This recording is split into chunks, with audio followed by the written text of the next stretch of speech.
Good evening. Welcome to the Henry Holster Shop. This is episode 40 of HolsterLife. It's hard to believe it's been 40 episodes. I did lose one in there that got scrapped and never replaced. But yeah, it's been a fun run so far. So tonight I have a tool tip. Hello, Mike Hallam. My tool tip is about marking on Kydex. And different kinds of projects may involve quick marking, pre-cutting. Hi, Booth. Thank you guys for stopping in. If you would, please post your company name in the comments and share the feed. Oftentimes, even when CNC trimming, CNC drilling, there's pre-cutting involved in getting the holster shells prepped to go into a mill or onto a router. And so I still find myself doing some manual marking without templates. Anytime I'm prototyping an idea, bringing a new shell online, I don't have everything made yet. And I have a few different methods that I like to use to mark on shells. The most basic one is pencil. I like mechanical pencils in that I can put the lead a little farther out and drag a nice clean line. I can even lay something down flexible. I can put a flexible plastic ruler around and trace along its edge if I need to. But sometimes pencil lines don't show up real well, which is why I prefer 0.9 millimeter mechanical pencils because they have a nice bold lead and are the easiest to get a good, clean, visible mark. If you've just showed up and you're a holster maker, please post your company name in the comments and share the feed. There is no giveaway tonight, but I still would appreciate the share. It would be a help to me, and it would help bring more interesting people here to be part of our discussion. Option 2 for marking on Kydex that I like to use. This is a Stabilo. It's a nice silver pencil. This is actually, I've got a handful of these. It's a Schwann from Germany. It's some kind of high-end art pencil, and I inherited a bunch of them. So I'm gradually using them up. But it's nice. It's more like a crayon and gives you a nice white, wide mark to work with. Hello, Adam Johnson. Hi, David Milha. Please share the feed while you're here. And so this is a good option if I need just a broad mark. It's not super high detail. It's just a rough cut mark. Like, yeah, right here, swipe, and over to there, swipe, and I'm going to cut down about here, swipe. Hello, Aunt Molly. My Aunt Molly Sweeney is watching. Thank you for stopping by. Hello, Nehemiah. And the third option, and the most dangerous option, is the silver Sharpie. I've tried a variety of other silver markers, generic permanent marker brands, like Walmart has a brand, and they don't work well. And the biggest thing that they're bad about is they don't dry quickly and they're not color fast. And so more than once I've marked on something and then smudged it, and the silver smudges and then dries in a spot where you don't want it to, and it's very hard to get off. I have found that denatured alcohol works decently well if you move very quickly to get rid of an incorrect mark with these. I'm not seeing any comments. Huh. Swipe, swipe, swipe. If you're here, I'd appreciate it if you post a comment because I'm having trouble telling if people are just being quiet or if there are not a lot of folks here or what's going on with that. So go ahead and put up a comment, please. Sharpies are the boldest, strongest, clearest marks that I can make on Kydex. They give nice clean edges if you trace along something, but they're permanent.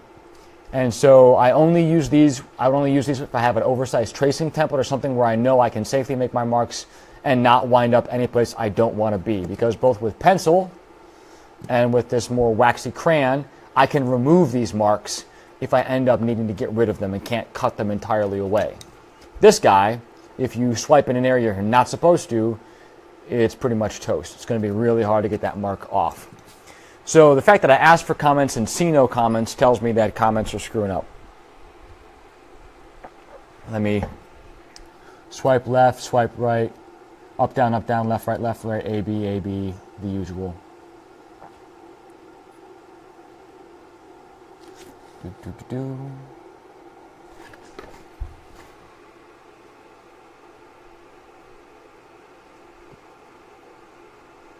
Other things going on in the business. Yeah, well, my comments seem to show up for me. I don't know if the rest of you guys are seeing comments. Boy. Stuff is looking really weird here, guys. Very strange. Does everything look like almost completely whited out? My display is looking very funny.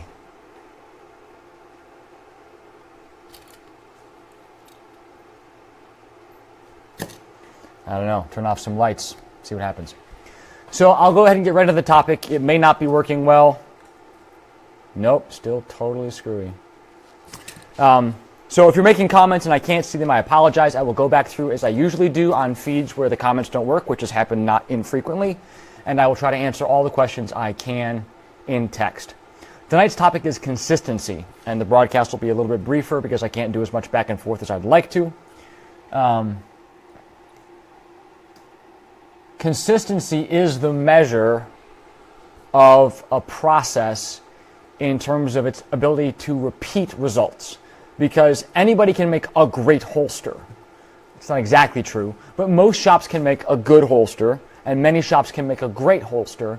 But the real question is, how often and how many can you make that are going to be great every time? And that's where consistency is one of the key pillars of process management, because it doesn't matter how much time and energy you invest into the process. If the process performs inconsistently, some days gives good results, other days gives bad results, it's going to consume incredible amounts of resources. It's going to consume a lot of time. It's going to consume a lot of extra labor. It's going to create a lot of extra stress. It's going to consume materials, because on days when the process is performing poorly, you're going to be scrapping parts. You're going to spend a lot more time QCing, and you're always going to have these nagging doubts about all the parts you put out because you know the process is kind of a crapshoot. So, consistency is one of the major goals of any kind of manufacturing process. I remember reading the E-Myth, I actually listened to the audiobook, the E-Myth Revisited by Michael Gerber. And he's talking about the company McDonald's. And he says McDonald's does a better job than almost any other company in the world of keeping their promise to their client. They don't make the best hamburger, and they don't necessarily make the fastest hamburger. But if you go into a McDonald's anywhere in the country, you will consistently get very similar burgers. You're not going to get wildly different results in McDonald's from place to place to place. Okay? You may not like McDonald's burgers. They're not great by any stretch of the imagination, but they are very consistent. So if you go into a McDonald's, you know what you're going to get. You order their McNuggets, you order their fries, you know what you're going to get. And that consistency is a key part of their ability to scale that business. If McDonald's quality and taste and everything changed drastically from town to town to town, they wouldn't be able to franchise it. It wouldn't grow effectively. And so they've created that consistency in the food by managing the process that makes the food. We create consistency in our holsters by managing the process that creates the holsters.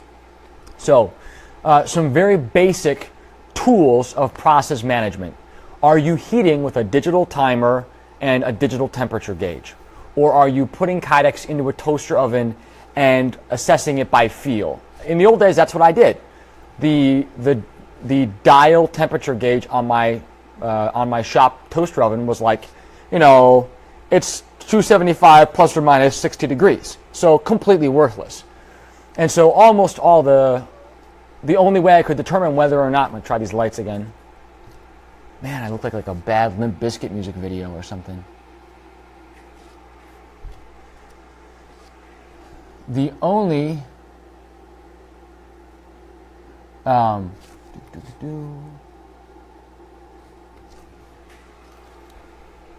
was weird. The only way I could check to make sure that stuff was ready was to take the plastic out and feel it. And if it felt flexible and felt right, I would mold it. If it didn't, I'd put it back in and wait. And that was a recipe for a very inconsistent product. The process was not controlled. Controlling time and temperature is a very basic one. If you are foam pressing, providing a consistent amount of pressure, over clamping and under clamping will produce different results. Do you have a way of gauging how much pressure you're applying? Obviously, if you're just, doing clamps, it's largely by feel, but how precise can you be about that? Chris Johnson just joined. Chris, comments are apparently not working, but if you're here, I would appreciate it if you would like the feed and share the feed. And you'll win nothing because you're you, but I would still appreciate the share. And by you're you, I mean you're an incredibly lucky guy who's already won everything that I've thrown your way. So, cheers. Other methods of process control. If you're folding shells, are you folding with a professional grade strip heater? Are you folding with a homemade strip heater? Are you heating those up with a heat gun? How are you doing that? When you're folding, do you have one folding drone you use for all your shells, or do you have a couple different glue guns laying around, and depending on which one's closest, you grab it and fold on it? When you're putting on your hardware, are you tightening all the hardware by hand? Are you using a drill driver? Is the clutch set? Are you tightening things the same way? How do you set your adjustable retention? Are you just setting it by feel? How are you doing all these things in your process? And consistency creates security. If you have consistency, this is something that got mentioned in John Saunders' tours of Jay Pearson's shop. The idea that the process is the boss and we create the process was an interesting way of phrasing it, one that I'd not heard before. And it really is true. When it comes to producing the parts, the process is the boss, but we invent, we create, we refine and control that process so that it consistently delivers the results that we want. I threw up a question on Facebook today to ask what guys thought about definition as an end in itself and as a part of holster making where there are pros and cons, there are trade-offs. Sometimes definition is good, sometimes definition is bad. Definition is not a universal good when it comes to holster making. And so that was an interesting discussion. A bunch of guys got in on it and gave their perspectives on what it's good for, what it's bad for. And it was helpful for me to understand the ways in which guys think about it. Try these lights again. That's better. I wonder why it was so blown out and messy before. Comments are still not working though, so sorry. And specifically, a definition was being discussed in the context of holsters by guys like Dale Frick and Spencer's Keepers. And I have not carried or shot from either of those companies' gear. But a lot of guys who have put a lot of rounds down range have. And a lot of guys who carry a gun for a living have and trust that gear. I don't take anything Greg Ellifritz says and just go, he doesn't know what he's talking about. So if he says that Spencer's Keepers are great holsters, he's a person whose opinion I take seriously. There's a big fly buzzing around. It's deer fly, horsefly season here, so every day I've been getting big flies trapped in the windows of the shop. And so it looks to me like Dale Frick and Spencer's Keepers deliver a pretty consistent product. It doesn't necessarily look the way that many holster makers today expect holsters to look. Let me get that fly. Got him. Fastest dead blow hammer in the West, or dumbest fly in the world. Hi Conrad, thanks for stopping in. Please share the feed. But if guys who buy holsters from Dale Frick and Spencer Keepers are getting a consistent product, it performs the way they expect, and each holster they buy performs consistently, some guys will like it, some guys won't, but the ones who like it, if they get consistency, they'll keep coming back. What would really drive a customer off is if they buy one holster and it fits great and the ride height's awesome and it's comfortable, and they buy another holster and it's like they were made by two completely different shops. The molding isn't the same, the mold looks different, the retention feels completely different, or the level of retention is way different. and the ride height is off, edges aren't polished, or the edges are gloss on one, matte on another, corners are sharp on one, really round on the other. If there isn't consistency in the product, that's very disconcerting for the user, for the consumer. And so some of the ways that I try to drive toward greater consistency is documentation, recipes. Now that I don't do most of the folding, most of the holster shells that get folded in our shop now are folded up by my employee, Eric, and he's been starting a recipe book. Every time we re-up for inventory for a model, I show him how I fold that particular model, because in some cases I'm folding on taped blue guns, in a couple cases I'm folding on real steel with tape, folding light-bearing holsters. Like if you fold TLR1s, are you folding on a TLR1, on a 1S, on an HL? Are you folding with that light on a 17? Are you folding with that light on a 19 or a 34? What is the recipe? And you might say, well, that doesn't matter. Well, actually it does. When you get to a point where the consistency of the molding and forming is very, very high, the consistency or lack of consistency of the folding process has a big impact on the outcome of the holsters. If the fold is different from day to day, the holsters will fit and feel very different. So Eric's been writing down recipes by model. If tape is used, how much tape is used. If we fold on a light, which light? Surefire, A or B 300 Ultra. It matters. And it's not because one is right or the other is wrong, but because we want to do things the same way every time. So that if we're going to check a holster, we know we can check it with the setup it was folded on. That if we go to QC a holster, that we can check it the way it was initially checked or set up. When we set retention, like when we're setting retention for light-bearing holsters, TLR1s are a good example, we fold them on a TLR1S, and then we set the retention on an HL and send it out the door. That's the process that delivers the out-of-the-bag retention level that we like. Customers can lighten it up, they can tighten it down, they have that control, but that sets the baseline. And so I know every holster that goes out fits well on that combo, fits well at that level. We've adjusted the retention so that a 19 or 17 with an HL fits well. Hello, Tony Katner. Thanks for stopping in. My comments are screwed up, so I can't see anybody's comments. I assume people are commenting because everything I'm saying is super interesting, so you must have questions and observations and thoughts. But the flip side of consistency is pain. And as a holster maker, I've experienced, and I'm sure you guys have experienced, pain when you've made something and it doesn't perform the way that it did last batch or yesterday, or even within a batch. Performance varies widely. Hello, Troy Hurst. Thanks for stopping in. Please share the feed. Comments aren't working, so if you ask a question, I can't see it, unfortunately. But trying to chase down inconsistency in the product can leave you tearing your hair out. If it doesn't fit, if it's binding up, if there's dragging, if there's pinching, it's just not working, it's not fitting right. I had a problem last week.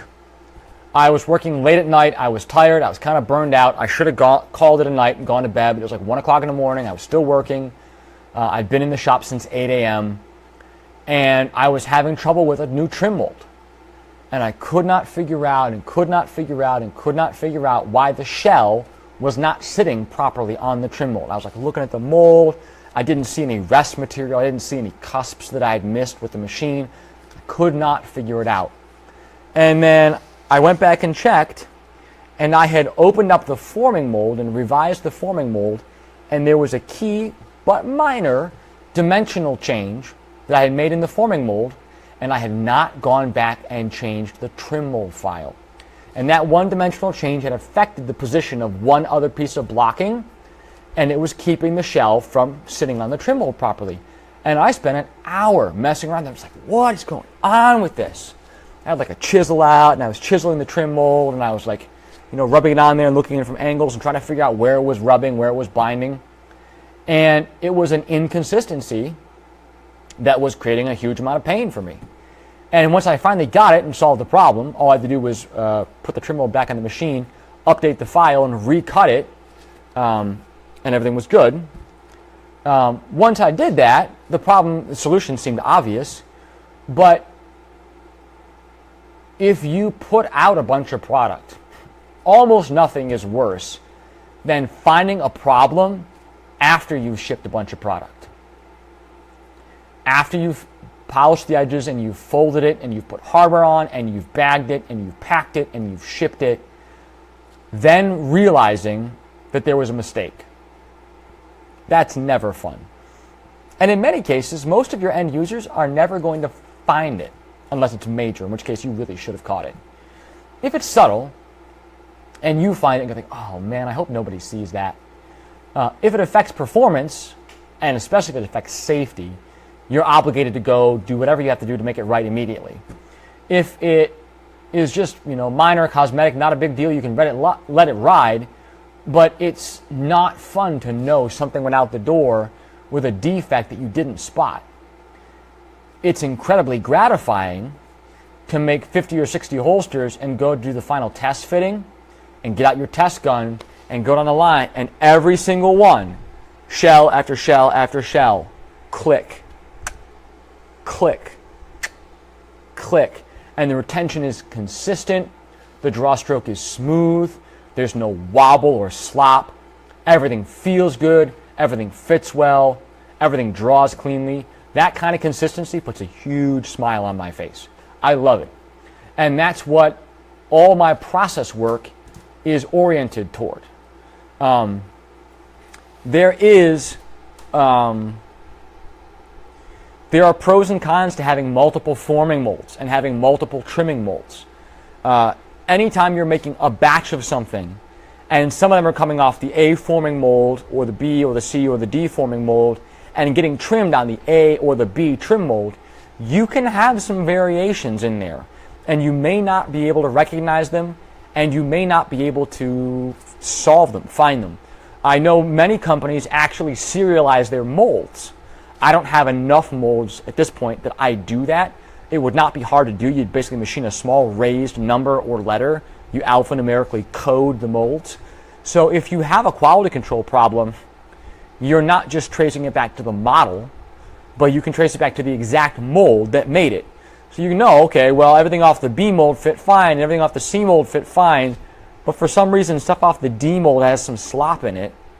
Then you can either find the problem and try to repair that mold if it's repairable, or simply junk that mold and replace it.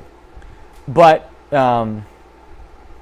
if you don't have any way of backtracking, if you don't have anything built into your process to help you get the consistency and go back and check and problem solve if the consistency is lacking, then that's a recipe for a lot of chasing your tail and a lot of frustration. So those are some of the ways that I work on keeping my process consistent. Documenting things, writing down temperature and time recipes, different color plastics, different brands of plastics, different grades of plastics, get a slightly different heat recipe. Tall molds, short molds, they might get a slightly different temperature recipe. Different forming methods, different size molds, different recipe. Carbon fibers and leather, Raptor, Velosa prints get a different recipe. Documenting that so that every time you run that plastic, you hit the same recipe every time is a major part of avoiding defects. I think that makes sense. I hope it makes sense. I'm sorry I can't see any of you guys' questions or comments. I will definitely go through at the end and answer all of them that I can.